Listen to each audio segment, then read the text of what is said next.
Autumn on the Line, a North Country football preview, brought to you by LA Quarry, crushed limestone and local delivery, and by Stanley Law. Ask Joe because Joe knows. Hello and welcome to our half-hour preview of the 2016 high school football season. I'm Rob Crone. And I'm Mel Busler. Over the next half hour, we will take a look at area teams from Section 3 and Section 10 and see how each one shapes up for the upcoming season. We begin in Section 3 and the ever-tough Class A National Division, where 3 local teams compete. The first team we focus on is Coach Sam Milich's Carthage Comets.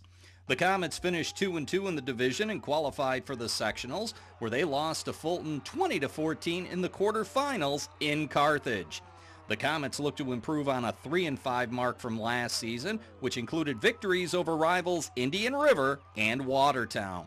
Milich returns approximately 30 players from last year's team, but lost a few players due to military transfers. Milich feels defense will be the strength of his team early on. We have a lot of kids returning that saw a lot of time last year, and we're led by a couple 3-year varsity starters. So we're thinking that our defensive side of the ball should be ahead of the offense at this point. Well, coming back, last year we started majority juniors on defense. That'll help out. Last year our defense was pretty good, and hopefully looking for the same this year. Yeah, we have a lot more seniors than we did. Well, we have a lot of juniors coming back this year. Most of them played last year, so. Well, we stay in Class A National Division and take a look at a team just 2 years removed from a state title. That team, Coach Corey Marcel's Indian River Warriors. The Warriors had an up-and-down 2015 season as they looked to defend their title, posting a 6-3 overall record, making it all the way to the Section 3 Class A semifinals, where they lost to Whitesboro 33-8. The Warriors lost a number of players to graduation and military transfers, but also gained a few players. Marcel says the strength of this team will start up front on the offensive side of the ball. We have 3 of our starting offensive linemen back. We hope that that's going to be somewhat of a strength. The speed, we've got some guys that are fairly quick. The league's very fast as it is, so that's got to be something that hopefully we can compete with. Yes, sir. We're pretty optimistic. We have a lot of athletes this year, and we have a few returnees, so we'll be pretty good this year. Indian River also has to deal with playing their home games on the road for the first month or so of the season, while the finishing touches are put on a new turf field at the school. Yeah, absolutely. Everybody's excited about it. They've been making steady progress, working real hard to get the turf field ready as soon as possible. The kids are really asking, they want to get at least 1 game, maybe 2 games in on it this year, and hopefully that'll be the case. The final Class A national team from our area is a team that's made great strides over the past couple of seasons, but is looking to take the next step this season. That team is Coach Kyle Lallone's Watertown Cyclones. The Cyclones started out the season 2-2, but lost their last 4 contests, which included a 34-20 defeat at the hands of East Syracuse Manoa in the Section 3 Class A quarterfinals. The Cyclones have 15 seniors back from last year's squad and also have 25 sophomores coming up as well, building a solid nucleus. The program on track to make a big jump in Lallone's 3rd season as head coach of the Cyclones. Yeah, our first year we were 0-8. The next year we were 2-6. So we're building as far as putting a better quality team on the field, and that's what we've been striving for as far as working over the past couple of years, working every single year and working during the summer. So we're really excited about the quality that we're putting on the field, the competition that we're going out each and every week, and we're just excited about the direction of the program. Yeah, we have some good wide receivers, and we have a QB. He's decent, and he's getting better and better when we go out into camps, and everything's looking pretty good for the road ahead. Well, that's a look at all the teams that are participating in Section 3 Class A. There's just 1 local team participating in Class B. That team is Coach Aaron Rivers' South Jefferson Spartans. Spartans posted a 1-5 record in the competitive Section 3 Class B East Conference and a 3-5 overall mark, winning a crossover game against Immaculate Heart 7-6 at the Alex Duffy Fairgrounds to end their 2015 season. 20 to 25 kids returned for the 2016 campaign, including 13 seniors. Rivers likes the makeup of this year's team and feels the Spartans will be able to do some damage through the air. I think wide receiver, we're pretty strong. We have a good quarterback coming back off an injury. He broke his ankle last year, so he was sidelined. So we'll have a guy that can throw it and some guys that can catch it, so that's always good. Yeah, it's going to be a lot of fun this year. We have a good returning quarterback, a lot of good receivers that are coming back from last year. So the passing game we're hoping to be a big threat this year. I definitely think we have a great senior core. We have a couple of juniors, sophomores coming up, looking to play on varsity, chip in and be a part of the season. Definitely want it to be a better season than last year, looking to come out big. And that's a look at the 4 area teams competing in Class A and Class B. Hey, up next, the local teams that are in Class C and Class D. Coming your way after this timeout.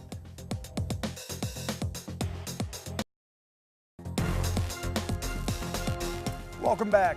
The Section 3 Class C North has been dominated by area teams over the years. But thanks to realignment, one of those teams from Class C has moved down to Class D this year. Well, there's still a trio of teams still in the mix, including one local team that has dominated the division over the last several years. That team, Coach Doug Black's General Brown Lions. Last season, the Lions cruised through the Class C North until the final week of the season, where they lost to Thousand Islands 28-6, costing them the regular season title. The Lions would bounce back in the playoffs, advancing to the Class C semifinals, where they lost to Utica Notre Dame 41-22. General Brown losing a number of key players from last year's 7-2 team. We lost a lot with Evan, Will, and Dylan Bice graduating. That's a big part of our offense. Thomas Dupe, he's going to be a junior. He'll move into the quarterback spot. We're going to be very young in the backfield. Also, our 3-man rotation back there is going to be 2 juniors and a senior. So we got a lot of learning to do. Yeah, we're trying to work up for make up for the lost seniors like Evan and Dylan, and we're hoping people can stand up and hopefully the line, we look pretty good. Hopefully they can do good. Our next Class C North team resides in Lewis County.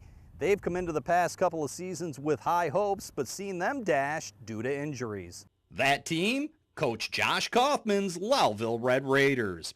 The Red Raiders had an up-and-down season in 2015, posting a 4-4 overall record, 2-3 in the Class C North.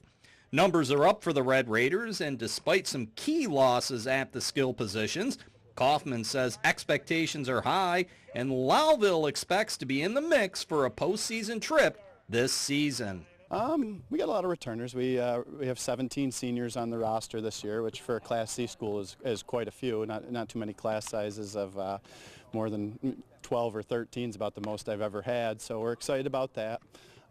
We lost a lot of the skilled positions, but we returned just about everybody up front. So I think the strength of the team will certainly be our guys in the trenches, which is always a good place to start. I feel pretty hopeful about this season. We have a great offensive lineman returning, all the seniors, almost all with experience, but it's looking pretty good. We have some competition, but we're getting better each year, and I feel confident in our team this year. We got a lot of seniors coming back. We have a lot of talent. We have a lot of positivity and a lot of guys that are out here wanting to play. So we should do good this year. There's no reason we shouldn't make playoffs.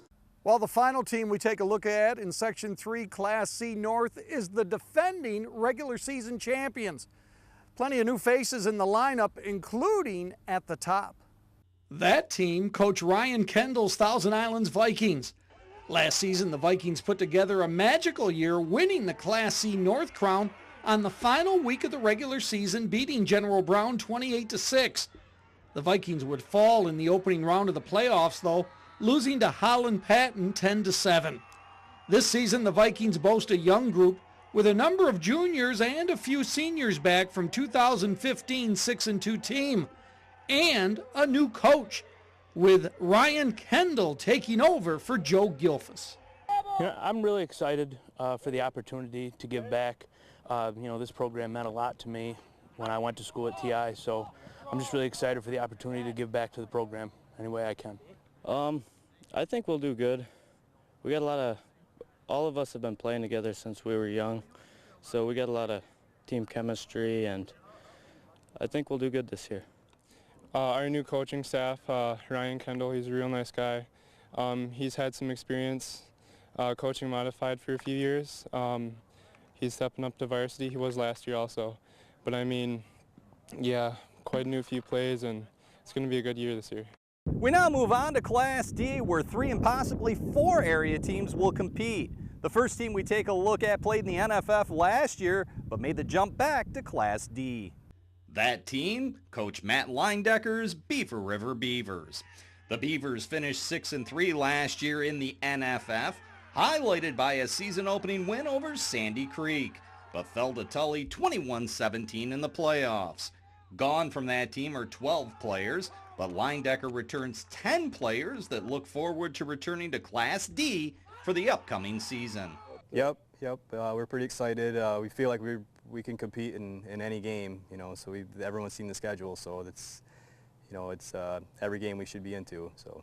Well, we got a lot of talent and we got a bunch of returning starters, so we expect to have a winning season and go pretty far in the playoffs. Expectations are pretty high. I think we did good last year, and I think we can build on to this year and make it a little farther. Well, our next local team is moving back to Class D after spending several seasons in Class C. That team is Coach Paul Altieri's IHC Cavaliers. Cavaliers had a successful run in the Class C North Division the past few years, posting a 4-4 overall record, 3-2 in the conference, but missed out on a postseason playoff berth. IHC, like most other teams, losing some key pieces, but returning a pair of offensive weapons that could make the Cavaliers a dangerous team this season. Well, it's no secret. We got Nick at quarterback and Vincenzo at wide receiver. Both, Vincenzo was an all-state football player last year, and Nick was all everything as well. And everybody knows, those two guys. But watch out, though, because we got some guys lurking in the background that they're going to have to keep an eye on, that's for sure. Big things, I think. We can actually go all the way, I think so. Big things ahead, I believe. The final Class D team we take a look at is a squad that ran off 8 straight wins en route to an unexpected sectional title. That team, Coach Mike Stevens' Sandy Creek Comets.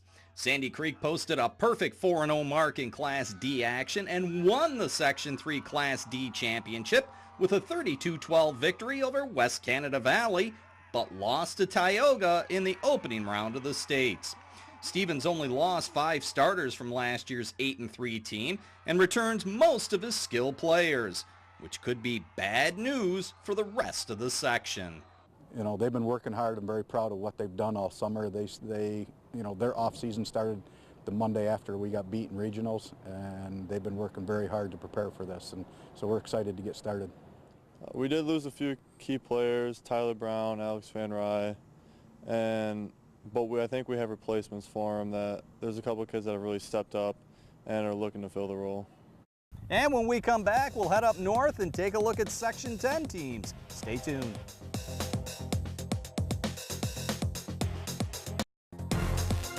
Welcome back.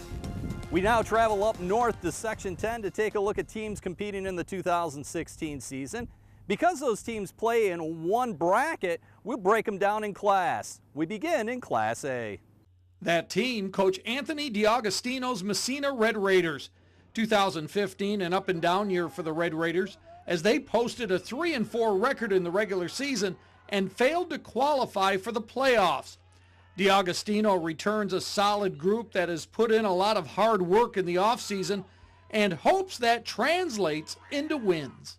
I just want us to go out there August 15th. I want us to hit the ground running, work as hard as we can, be the best possible team that we can be, and play to our potential. And hope we get a winning record. It's been a while since we've had that. And I want more than a winning record. I want to go close to undefeated.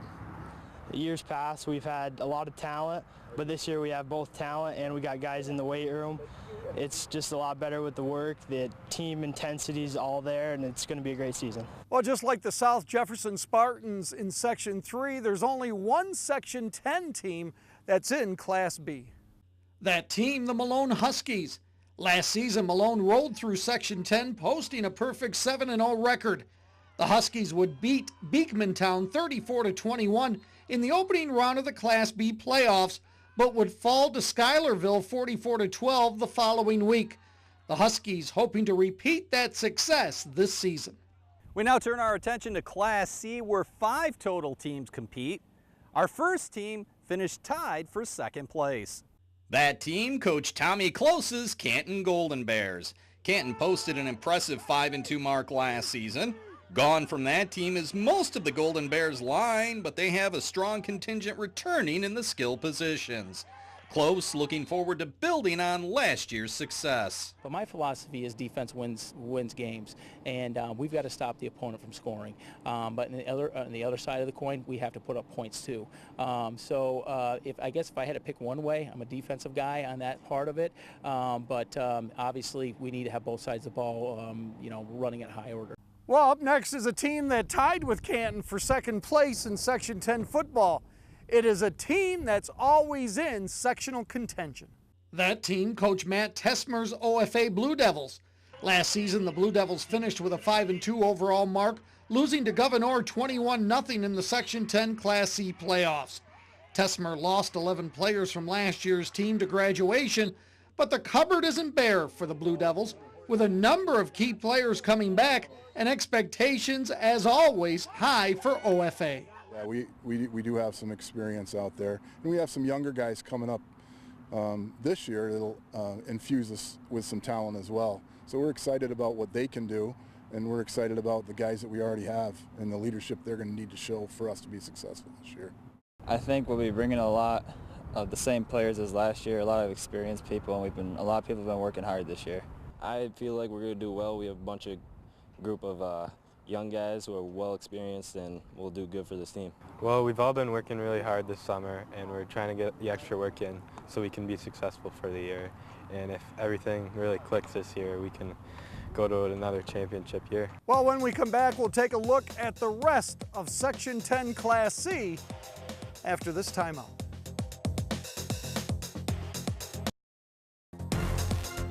Welcome back. We continue our look at Section 10 teams with one that finished in the middle of the pack in 2015. That team, Coach Bruce Truax's Larrys of St. Lawrence Central. The Larrys compiled a 3-4 overall record last season, beating Canton to advance to the Section 10 Class C title game, where they lost to Gouverneur. Speed could best describe the 2016 edition of the Larrys. We have tremendous athletes this year as a whole, and we're still very young. We just got to fix the lineup a little bit, but I'm very confident the coaches will have them ready. As far as team speed is something that we have a ton of. Next up, a team that got hot at the right time and made a deep run into the postseason. That team, Coach Sean Devlin's Gouverneur Wildcats. Gouverneur finished 4-3 in the regular season and beat St. Lawrence Central 31-6 in the Section 10 Class C championship game. The Wildcats would fall in the state Class C quarterfinals 49-13 to Greenwich. The Wildcats lost 8 starters from the defensive side of the ball to graduation, but have most of the key pieces back on offense this season. Yeah, we have a lot of offensive guys back. Very seldom do you get like your whole offensive line back. In Gouverneur at least, but we have pretty much everyone back on the offensive line, which, up here in New York, upstate New York, offensive line really wins you games, and, we're excited to build off that. We got a quarterback back, fullback, some guys, some key players coming back. Like I said, on defense, we lose a lot. On offense, we keep a lot, so we got some holes to fill, but, we're pretty optimistic. Yeah, we had a great season, and I think our momentum that we had going from last year is going to translate onto this year. We have a lot of great talent moving up from JV and a lot of returning seniors that are going to be able to fill the positions that we lost. Yeah, our momentum's good. We just got to believe in ourselves, and we'll do the same thing as we did last year. We got a lot of talent coming back, and especially coming up from JV, so I feel like we're going to be a pretty decent team. Our final Section 10 team we take a look at has nowheres to go but up. That team, Coach Jim Kirka's Potsdam Sandstoners. The Sandstoners struggled through an 0-7 season that saw them score just 48 points. The Sandstoners are a young team that have only 6 seniors on the roster this season, but the underclassmen saw a great deal of playing time last season, something that has Kirka optimistic about this year. We still are only about 5 or 6 seniors, but those kids have been, you know, they've seen both ends of it. Had some real great seasons and a few tough ones. But the seniors, I think, are really going to be leading us along. We had some young kids that did great last year, so I'm expecting that again out of them this year. But I think it's a tight team, small group, but it's a tight group. Well, that's a look at Section 10 teams. When we come back, we'll have some final thoughts. Stay tuned.